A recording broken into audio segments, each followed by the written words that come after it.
iAmp family, Marissa here, along with our iAmp co-founder, my handsome husband, Andrew. Hey everyone. Well, for this iAmp episode, we're going to do something different. But let's start off by, Andrew, can you tell us a little bit about yourself? Sure. I've been married to Marissa, my beautiful wife, for 12 years now. It's crazy how time flies. A father to 3 beautiful kids, Ariella, who's 8, Judah, who's 4, and Callum, who's almost 2. I was a teacher for 10 years. Now I run adult soccer leagues for the Upward Star Center, and I'm also the head men's soccer coach at North Greenville University. Well, thank you for sharing. And in this episode, again, I'll be interviewing Andrew. Why? Well, it's because after having conversations with one of his parents, it's apparent that there was a desire to be intentional in raising him and his beautiful sister, Jen. I'll admit that our kids and I are greatly benefiting from that intentionality. Andrew has evolved into quite a leader for our family in so many ways, leading by example and being a safe place even for me to work through my childhood wounds and the lack of, there goes that word again, intentionality. But before we get started, especially in light of last episode, I think it's important to add that my parents did the best they could with what they had to give. I don't want to dishonor them in any way. Have no hard feelings towards my dad and my late mother. Still, my experiences have served to help me realize the need for intentionality, and I recognize and appreciate the fruit of it that was produced in Andrew's life, especially as a dad to our 3 children. So without further introduction, I'd like to ask Andrew a few questions. Here's the first one. What does intentional parenting mean to you?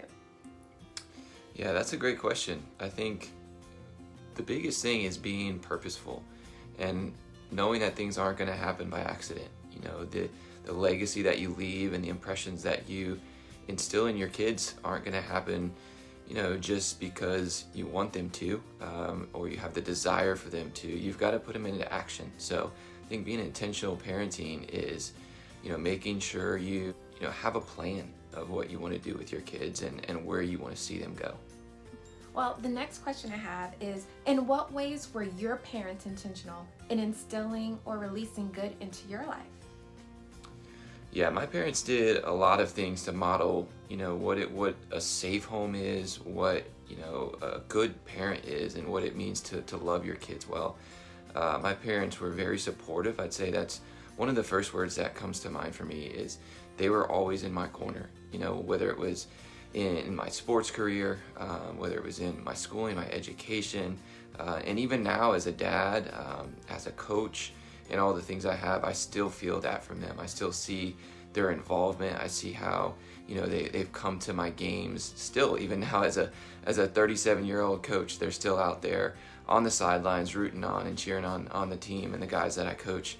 And that was something I saw, you know, many times in my childhood, you know, in all our games and in my sister's games as well. You know, they took the time out of their busy schedules to make sure they were present, to make sure they were there and active in what we were doing, you know, not just dropping us off and, you know, okay, coach, you got him now. It was, we're going to watch what you're doing and we're going to make sure you feel loved and we're going to help you through the struggles when the hard times came and the tough moments came. You know, they were there and supportive to help through that process. So that was a big one for me, was just the level of support they provided through it all. So they were intentionally supportive, intentionally present. Mm-hmm. The next question is, what's one memory that stands out to you regarding your mother's intentionality that helped shape you into the adult we see today? Sure. So something I can remember from when I was really young was just the bedtime routine. I can vividly remember my mom kneeling down next to my bed and praying for me at night. And I think that was just a special time to see that she wanted to sow in me more than just, you know, being good for society, but that we serve a higher purpose, you know, in a calling from God. And she instilled that in the way she prayed and the things she wanted, you know, to put in me, as I was growing up. Those things left a lasting impression throughout teenage years and throughout those times when you're tested and tried by, life around you. You need that, or I needed that, at least that faith to hold on to. And I think without my mom showing me that example of how we go to God, how we speak to God, I don't know that I would have caught on as well. So it was really monumental for my mom to model that for me, not just say, hey, say your prayers, make sure you're praying. She got down on her knees and she did that and displayed and modeled what it looks like to talk to God. So that was a great memory for me from her, just knowing that she was praying for me and with me and behind the scenes as well. I've never actually heard that answer before. I'm a bit teary-eyed, and I'll just go to the next question before I start crying. That was great. Got to keep it together here. So how about your father? Yeah, so my dad, a lot of the same things, and he would join my mom in those as well, so I got it from him. But I think my dad was somebody who was there for me. I think I can remember as a kid, I played baseball a lot growing up. It seems odd now that I'm a soccer coach, but played a lot of baseball as well. So I can remember my dad coming home from work, and first thing I do when he comes in the door is, Dad, go outside and throw with me. And after a long, hard day, after weekends away for traveling for business, he was still willing to put that time in, that effort that it takes. And that's not always easy. Sometimes you're exhausted. And I think I understand that and appreciate that even more now as a dad, knowing that, the demands of life, the stresses and the pressure that you feel sometimes, and just the tolls a day can take on you, to always have that energy to go out and do the things with your kids they want you to do. It's tough. But I think it's so vital and it's so important. And he was always willing to do those things. I remember too, calling his work, and saying, Dad, can we go play golf? And, my mom would drive me to his work and we'd go play golf afterwards. So, it's just things like that, I think just showed, again, that support, right? My dad was supporting me in those things that I enjoyed. He was meeting me on my level. It wasn't just about him and what he enjoyed. It was, my son really enjoys being active and playing and doing sports, and so he met me on that level and supported me in those things and just joined the fun of those things with me, and those are things that I'll always cherish. So I think the other thing my dad provided was just being a teacher of life. I know that one of the things he did was fix up houses, and he would bring me along on those journeys. And I learned a lot of life skills and, handyman skills because he brought me to the houses he was fixing up and taught me how to use a screwdriver and, a hammer and all those things of construction that, can go overlooked but are so necessary when you grow up, and those are the responsibilities you face as a dad. So, I think he did a good job of also bringing me into his world and, hey, these are things you need to learn, son, when you get older. So those are great memories I have of him that show just what he meant to me.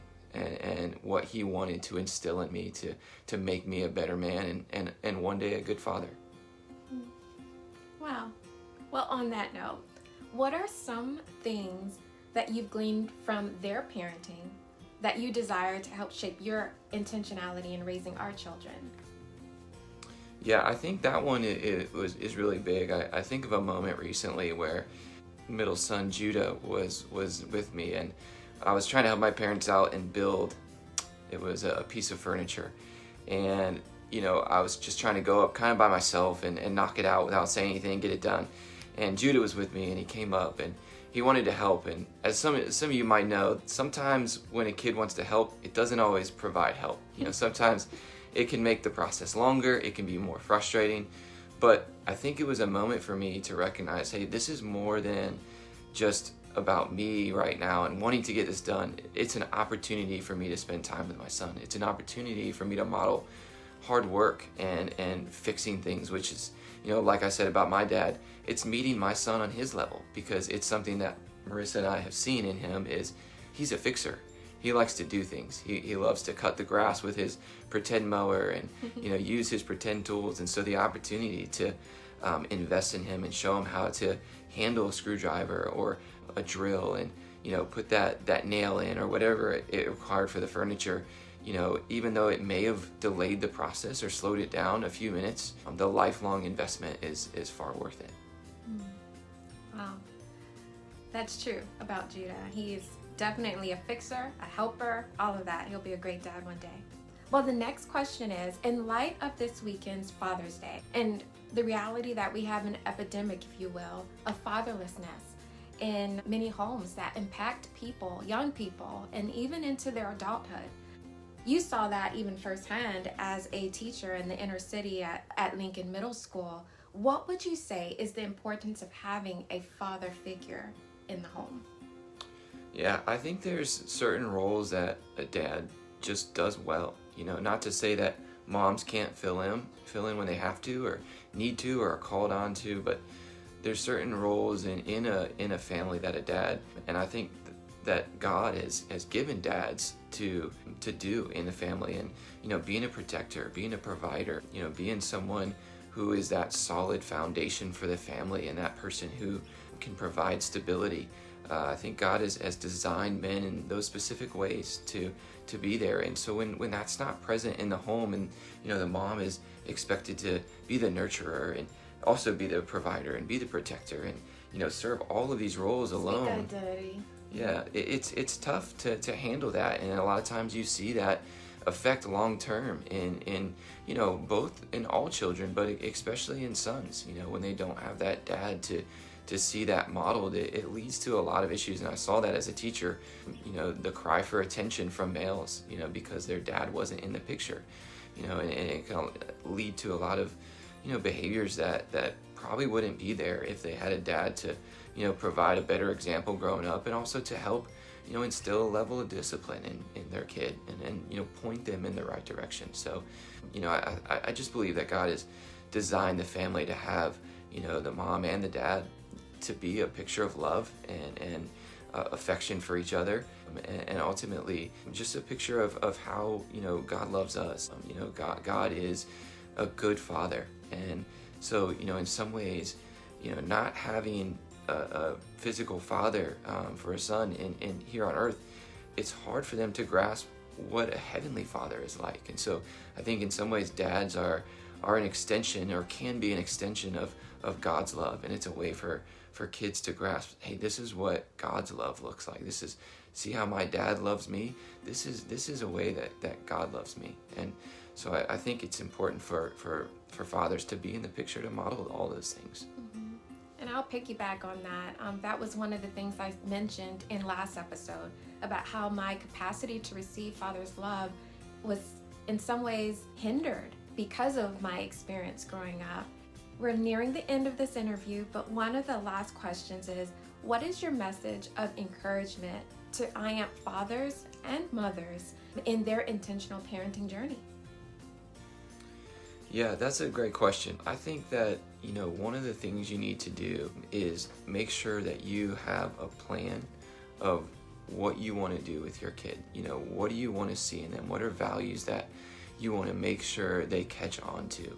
One of the moments that I caught this weekend was, we got the opportunity to spend a weekend with another family and just enjoy time on the lake and boating and fishing and, great weather. And afterwards I was just thinking, not everyone gets this opportunity. So one of the things I made sure I mentioned to our kids was, guys, we need to appreciate this. We need to understand that not everyone is given what we're given, and when we have these opportunities, we need to make the most of them. We need to enjoy them. So I think finding those moments and making sure you find those moments to speak those things into your kids. When you want them to learn something, tell them. So I think what I mentioned earlier is another point that I'd want to get across is meet your kids on their level. Don't try to push your agenda. I know sometimes when you are thinking about having kids, you can't wait for them to be this or that, or be the best athlete. For me, obviously I'm big into sports, and I would love to see my kids excel in that area, but I've kind of noticed my daughter maybe doesn't thrive in those as much, and so I want to make sure that I cultivate her gifts. How has the Lord designed her? How has He made her? What is she into? And I need to get into that. I need to sow into that. And so Judah's a fixer and he likes to do those things. Ariel is creative, and I try to make sure that I speak that into her identity, that God has made her unique and special in that way, and that I want to see her use that gift for His glory. So, know as a parent, it's not your job to, make the next millionaire or make the next star athlete. It's your job to cultivate whatever gift and talent the Lord has placed in them and make that the best that it can be, and make sure they honor him with it. So I think that's ultimately a big point is, meet your kids where they're at. Make sure you don't push and force things on them, but support them. And that goes back to what my parents did well. Support them in their journey. It wasn't my parents' expectation necessarily that I'm at where I'm at, but whenever I made those steps, they always were there to make sure I had, someone in my corner cheering me on, directing me and guiding me and giving me wisdom along the way. So, make sure that you listen to your kids and see, what it is truly that they're passionate about, and, where they want to go, where they want to, and who they want to be. Mm-hmm. Great points there. And again, with Father's Day weekend coming up, is there anything you'd like to share in particular to your dad? Sure.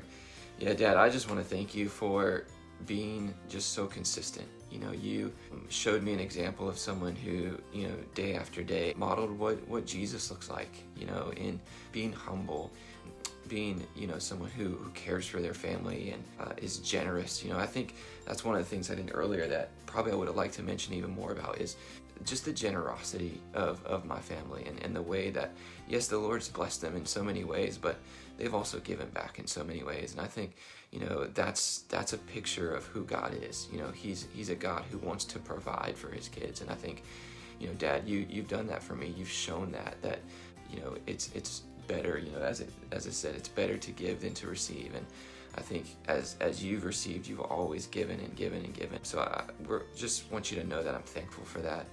And I honor you for that. And I hope to provide that for my kids as well. And I think you've taught so many lessons on, anything from fixing things to managing money to, making decisions on houses and just all the things of life that, it may not be a spiritual idea, but it's a practical piece of wisdom that allows you to flourish spiritually.